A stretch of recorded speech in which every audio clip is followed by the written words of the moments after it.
What's going on, YouTube, and welcome back to my channel. If you've been here before, thank you for returning. If you are new to the channel, make sure you hit that subscribe button and turn on those post notifications so you are notified every single time I drop a video and you don't miss not one video. Everybody in here, smash that like button, share this video, and drop a comment down below during the video, after the video, before the video, whatever you feel. Let me know what you think. Let me know what you like about the video. Let me know what you want to see next. You saw by the title and the thumbnail, we got a good one. So let's get straight into this groom. Also, you guys, make sure you're continuing to watch the ads. I know some of them can be a little lengthy, but watch them as much as you can for as long as you can. It truly does help support the channel and support me. It helps me to do this on a more full-time basis, and it really does keep me out in the algorithm as I've been, and keeps the channel growing. I really appreciate it and love you guys. Let's get back into the groom. Okay, so this is Winnie, and he is 2 months old, about 8-9 weeks, and this is his first grooming appointment, and we're going to be walking through how I worked him through the grooming process. Now, his very first time, you're going to see he was not a fan. He did not like really much of anything done to him, and I had a long talk with the owner about training him and getting him used to grooming, and she expressed to me that she wants to bring him on a more consistent basis, but it is a bit pricey, which I completely understand. So that's why I do explain to a lot of people, before you get a dog, research everything you need to research, because when you first get a dog, especially a dog that needs to be groomed consistently, a lot of that can be costly because they have to go back every 3 to 4 weeks just to get used to the process. Now, once they're used to the process and they get on an established routine, they can come in every 6 to 8 weeks, or however long you feel like they need to come in for grooming, without them being overly matted or in shambles or infested with fleas or anything like that. So this video is really not too informative. This is just another video of a puppy who did not enjoy grooming, and you're going to see me walk him through the grooming process and kind of calm him down a bit just to get him used to it. And he calmed down some to an extent, but a lot of it he just really was not a fan of. So it was a bit of a struggle for him, and just for me, just grooming him and watching him be so stressed out, because again, when you're dealing with a puppy that's 2 months old, and as you can see, they're screaming a lot for the bath, it's a lot on the dog, so, and the groomer, because you don't want the dog to experience grooming in a negative way, but it's at the same time, you have to get done what you have to get done so they can get used to it, so they can be good for future grooming appointments later on.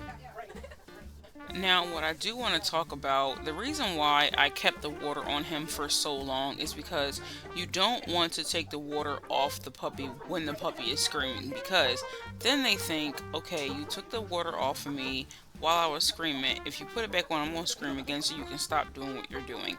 That's not the goal for grooming. The goal for grooming is to get the dog, puppy, whoever you're doing, get them used to the grooming process with the water being on, so they can realize it doesn't hurt them, it actually feels pretty good, and you feel good afterwards because you're now clean, you can get air to your skin, you don't have a whole bunch of dirt built up on you.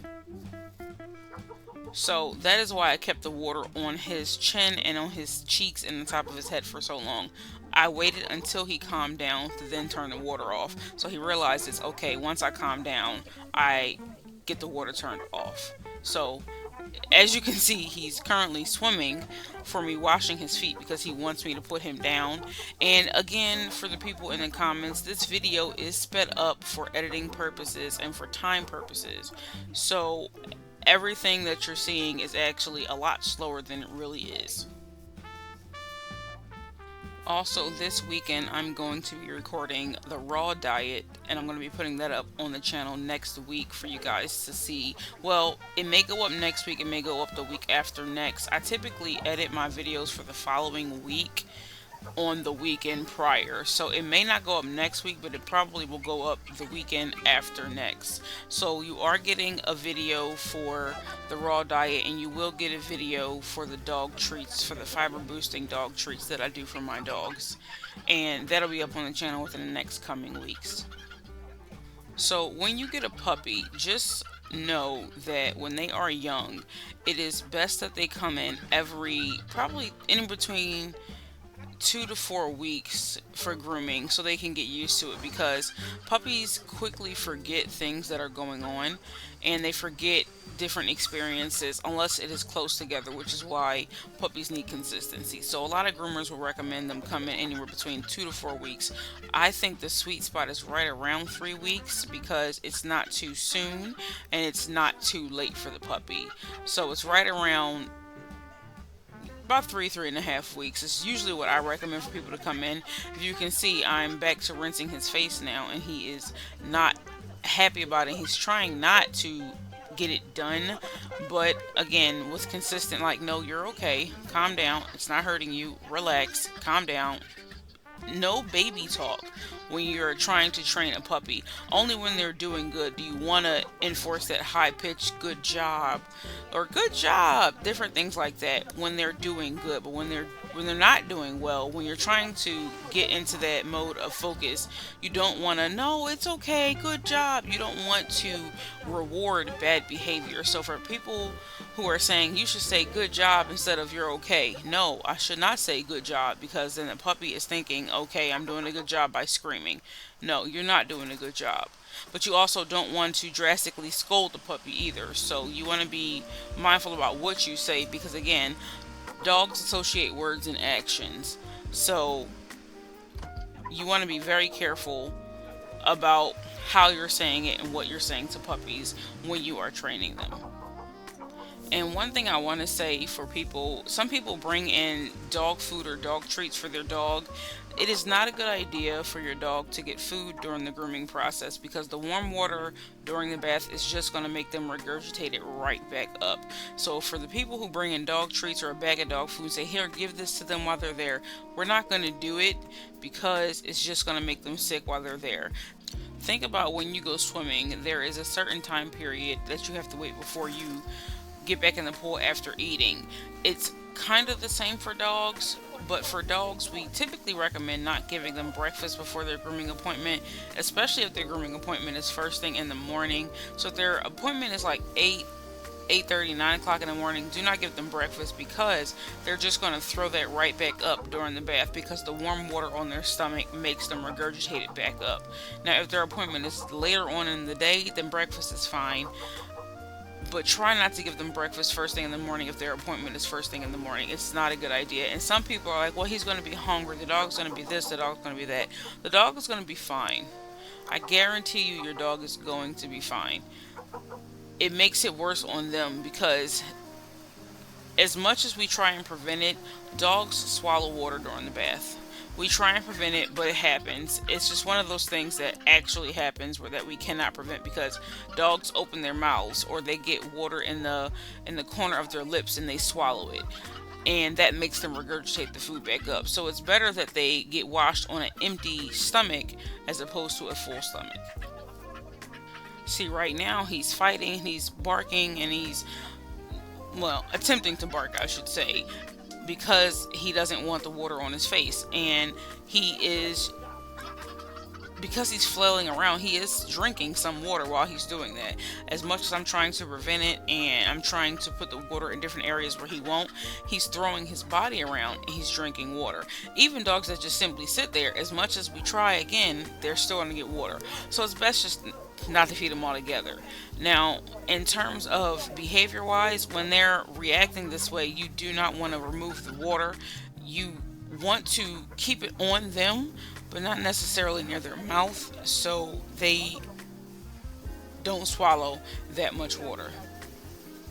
But keep the water kind of running down their cheeks, or tilt their head up so the water is running down their head onto their back. And then when they calm down and they stop screaming about the water, then you remove the water off the dog. But you also want to use a stern voice while you're doing it, because sometimes you have to get through to the dog as opposed to comforting the dog. Grooming is not about comfort. Grooming is about safety. So getting through to the dog is going to keep you safe, as opposed to trying to comfort the dog, where the dog is going to jump up, maybe hurt himself or anything like that. So you always want to do Safety over comfort. And that's not to say be rough with the dog or anything like that. When I say comfort, I mean coddling. You don't want to coddle the dog while they're in grooming. You want them to be safe. Once you are done what you're doing, then you can hold them, tell them it's okay, put them back, and give them a break. And all of this I said in the last video as well. But for the new people on my channel that are just watching this video, this is how you train a puppy for grooming if you are working on your dog at home, or wondering what exactly happens in a grooming salon. Typically, this is kind of how it goes when you're training a puppy. You want to be stern with the puppy.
I want to talk about this one comment that I got, and I'm not going to dwell on it too much, but the lady said that the reason she'll never take her dog to a grooming salon and only allow her dog to go to a mobile groomer is because of how people in salons treat dogs. Now, I've been in a couple salons before, and I've seen some things, but I also know certain mobile groomers. Now, I have a friend who is a really good groomer. She is back up north. She's a mobile groomer, and she is phenomenal.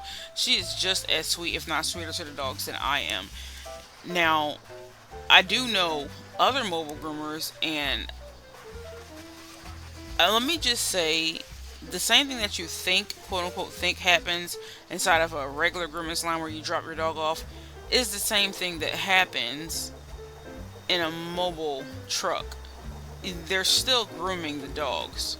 Unless you're one of those helicopter parents that stays in the grooming truck with the dog while the groomer is grooming the dog. Let me just say, we don't like things like that. Groomers can't stand it because, one, we like to mentally focus on the dog while we're grooming, and we also like to listen to music really loud. A lot of groomers that I know, every groomer that I've met really likes to listen to music really loud, and we like our peace and quiet.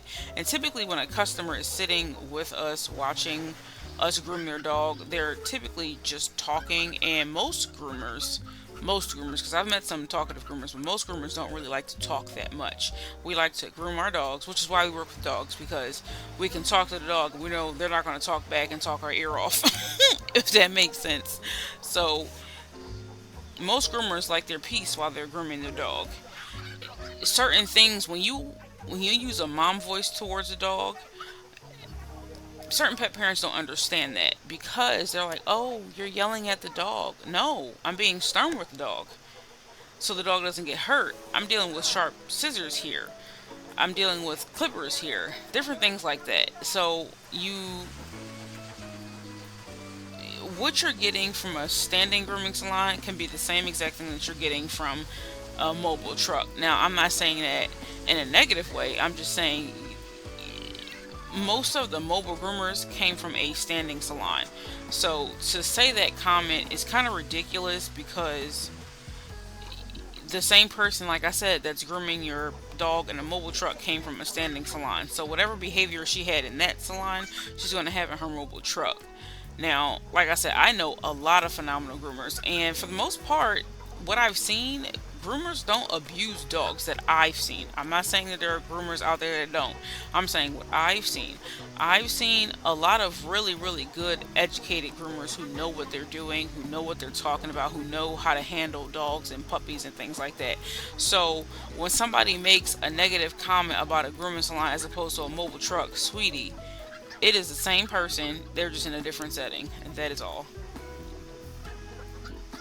So I would say, as opposed to knowing your salon or knowing the different types, I would say know your groomer. Make sure you have that trust in your groomer that you wouldn't have in anybody else. So you know for a fact that your groomer will not hurt your dog. Like I said, I know a lot of groomers that love dogs, that are very sweet with dogs, and will not hurt a dog at all. But I've also seen some things in my career as a groomer that shocked me. So know your groomer, have that trust and that bond with your groomer, as opposed to this is a salon and this is a mobile truck. And that's all I have to say about that.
Have you calmed down?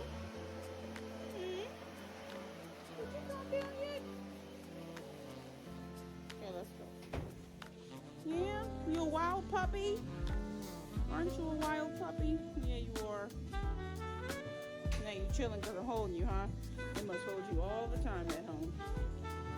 So now I'm going to be working on his face, and one of the ways that I try to desensitize puppies when it comes to clippering around their face is I rub the clippers on the top of their head. Sometimes I rub it under their chin, but I'll typically rub it around their eyes and the bridge of their nose, and that's just so they get used to the sound around their face, on their nose, and around their eyes. And then once they calm down, I'll go in and I'll try and scoop a little. And if they freak out, I'll do the same thing over and over and over again.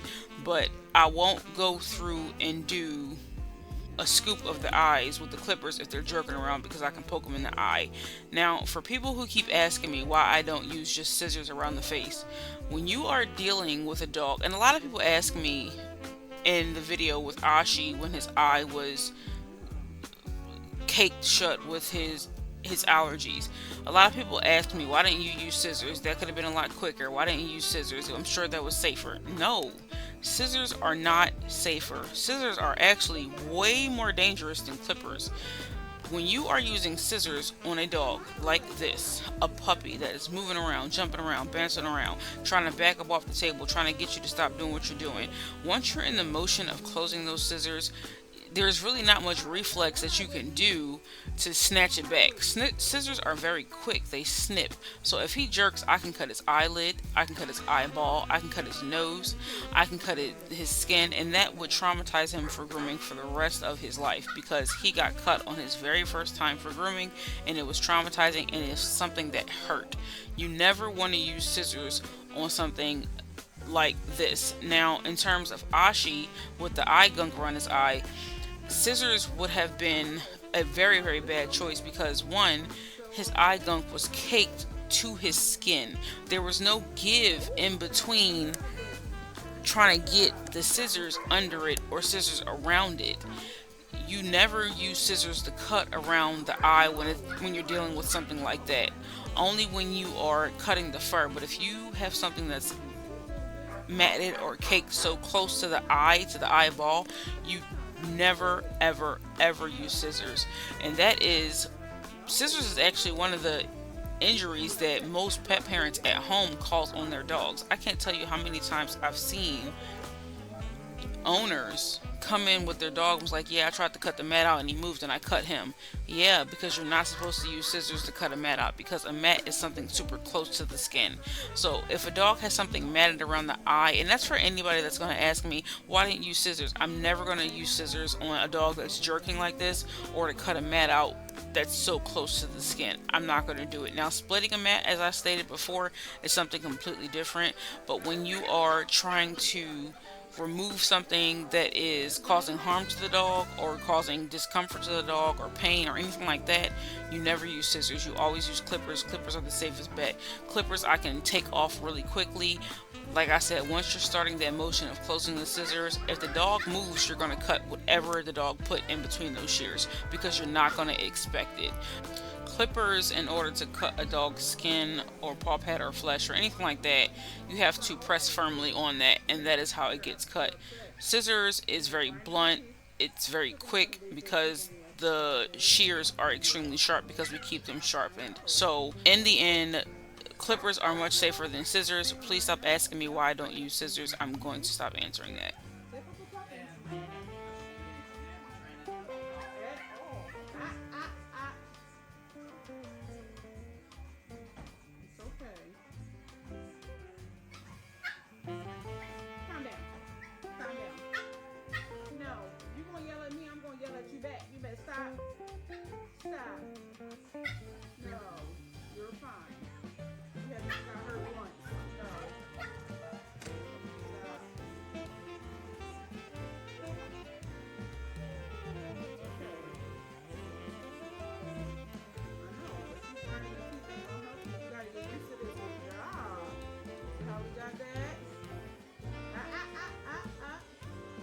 So right now, as you can see, I am trying to scoop out Winnie's eyes, and he is not a fan because it is clippers in front of his eyes. Now, he has settled down a bit from when I first started to clip around his face, but as you can see, he's still not a big fan, but I'm able to get them in front of his face safely, as opposed to him throwing his body all around and bouncing all around like he was when I originally started. And now you can see I'm putting the vibration back on his face, and it's just to desensitize him so that he can recognize something is going to vibrate in front of his face and it's going to be okay. He's not going to be harmed by the clippers vibrating in front of his face. So that is why you see me rubbing out. Like I said, I'll clipper and then I'll rub, and then I'll clipper and then I'll rub. Now, will I say that he fully calmed down and allowed me to do everything his first time? No, which is why I recommended the mom come back in 3 weeks. She did not opt for 3 weeks. She opted for, I want to say it was 6 weeks, and he was even worse his second time around. So me and mom had a long conversation, and then after that she came back in 3 weeks, and he did a lot better for his third visit. Now, I told her to come back in another 3 weeks for another puppy trim, and I can't remember exactly when that was, but I want to say it's coming up soon where he should be coming back in again, and we'll see how he does.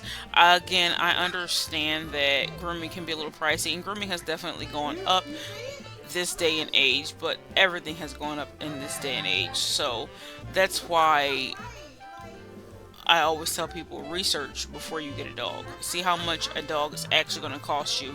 It's not about just walking the dog and feeding the dog. It's really about getting the dog groomed and keeping them healthy all around, especially when you get a long haired dog like a Shih Tzu. Now, for people who get puppies and they fight this hard during their first grooming process, I want y'all to understand when y'all get y'all puppies home, your puppy's gonna sleep literally probably the rest of the day. They're gonna seem lethargic, they're gonna be tired, they are not gonna want to do anything, but it's because they exerted all of their energy during the grooming process. And this is typically what a puppy goes through. Not every puppy goes through this, but this is generally your average puppy that comes in at 2 weeks. They don't want to be groomed, they fight hard, and then they go home and they knock out. We had one owner call back and want to know what was done to her dog because her dog wasn't his normal self. Well, your dog fought hard like a little Tasmanian little thing and spun his little butt around the table trying to fight for grooming because he didn't want certain things done, and that is why he slept. And she didn't understand it. She even took the dog to the vet the next day, and the vet confirmed the same thing that we said. So sometimes you just got to understand when you're dealing with a baby, it's like taking them out their very first time to the playground. They're running around zipping, and they come back in the house and they pass out. It's the same thing for dogs when they come to the grooming salon. It's a lot going on. It's a lot they have to process, and typically they fight. So usually they're going to sleep afterwards. Now, as you can see, he's calmed down, so I brought the shears out because I feel comfortable enough to do so. One more thing I do want to say about scissors. A lot of people are like, it's faster, it's faster. Yes, scissors are faster, but scissors are more dangerous, significantly more dangerous. So sometimes it's not always best to go the fast route because then you cut corners and things happen. So this is why I use clippers, because again, when the dog gets older, they're going to have to get used to clippers on their face and on their body anyway. So why would I stop the clippers, something that's safe and something that they have to get used to do something that's quick? No, they have to experience it all. And this is how you create a good dog when they turn 1 and 2 years old for grooming.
videos. Okay. I don't know how far they are.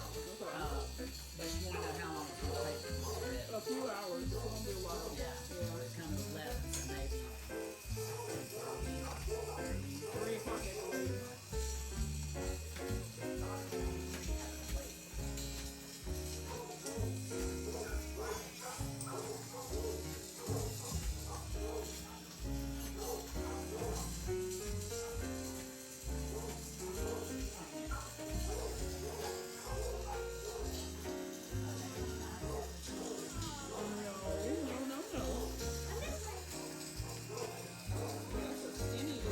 Oh, that's the one you did before.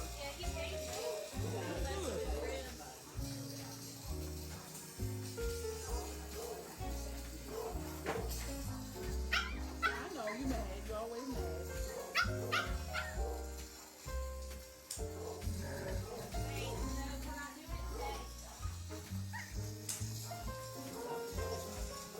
Seriously, this one got an attitude. That one got an attitude.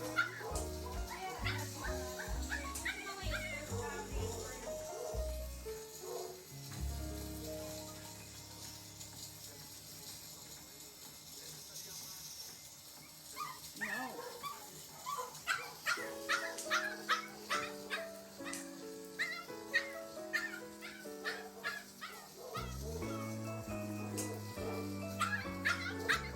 You mad 'cause I won't let go of your foot? I'm still not gonna let it go.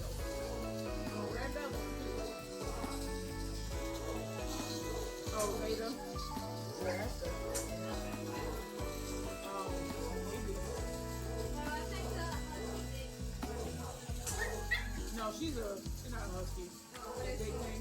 She's a Great Pyrenees Australian Shepherd Poodle. Yeah. A mutt. Is that it? No, that's not native bark. That long one. That's that skinny one you just made. That's that long bark.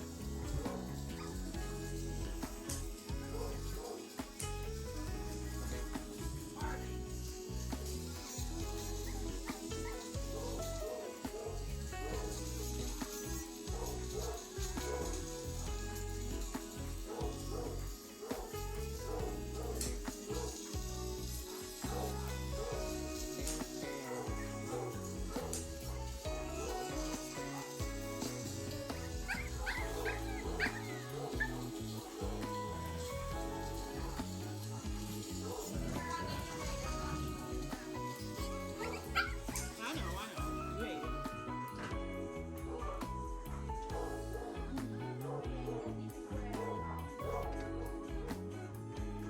You got first? No.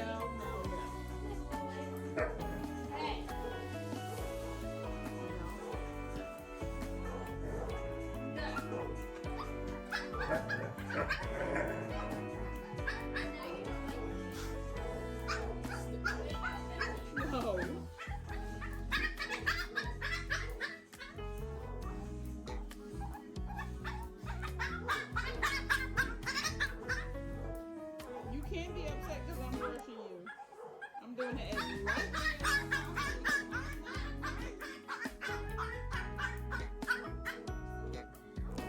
No, it's just a brush and you can't be upset at me.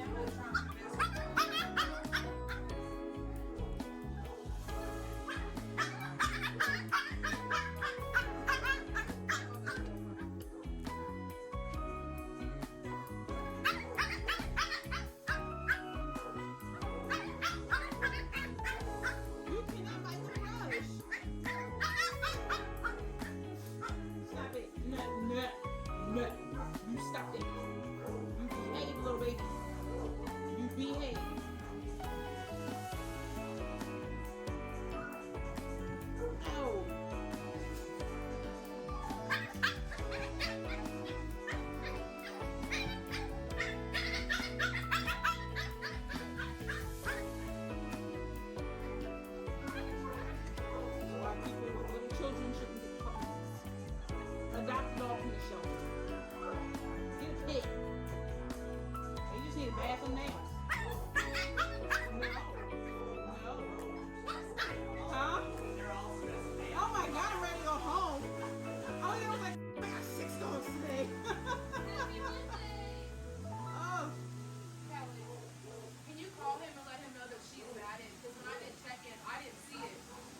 Listen, you gotta chill out. It don't hurt. No, nothing about this hurts.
Just as light as I don't know what. He got better things to do. Right. So I want to be left alone. Puppies should not have to go through this. Yes, they should. Thank you.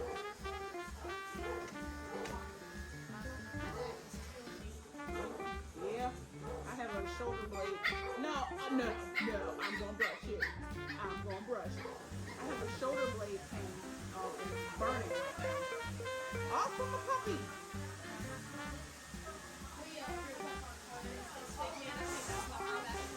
Really? People think puppies are just so easy. They're so cute. You gotta be so gentle. No, puppies are evil. No, I'm just playing. Some of y'all are a little psychotic though, like you.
take care of the dog clearly. Well, in terms of like brushing and all that. I know that's a family friend, but sometimes it ain't worth it. Honestly, you make me money on my dog. You're doing it for hours and hours. You're making nothing. It's not worth it. Now you gotta work on the ears. So. And then you stressing out the dog again. And you do a good job at showing respect. Stop it, stop it, stop You it. can leave that. I need your foot.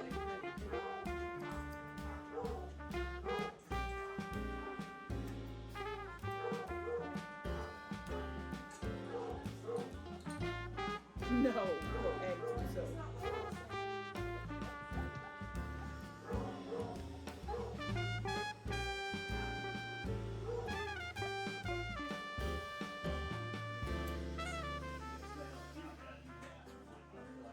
Right, yeah. Kelly, they're not sending. Maybe it's my phone?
You should be tired.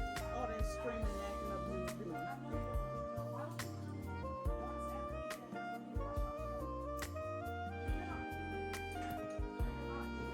Well, you're having your kids do it, which is not the same. It's not the same.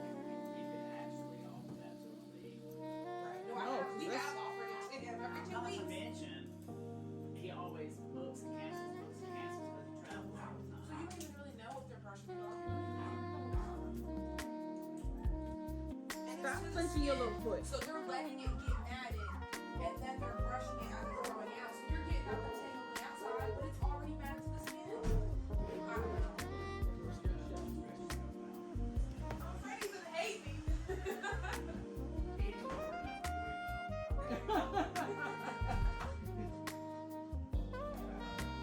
No, turn your head. No.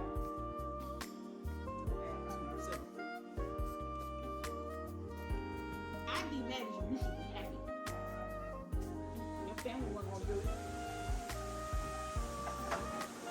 Okay guys, I am finishing up on Winnie's little puppy trim. I do not have a before picture because I completely forgot to take one, but there's not a real drastic difference. So we're just going to flip straight to his after video. Make sure you guys smash that like button, share this video, drop a comment down below, do all that fancy YouTube stuff. I love you guys. Train your dogs for grooming. Make sure you watch every video straight through. Watch those ads. Enjoy the videos. I'll catch you in the next one. Love you guys.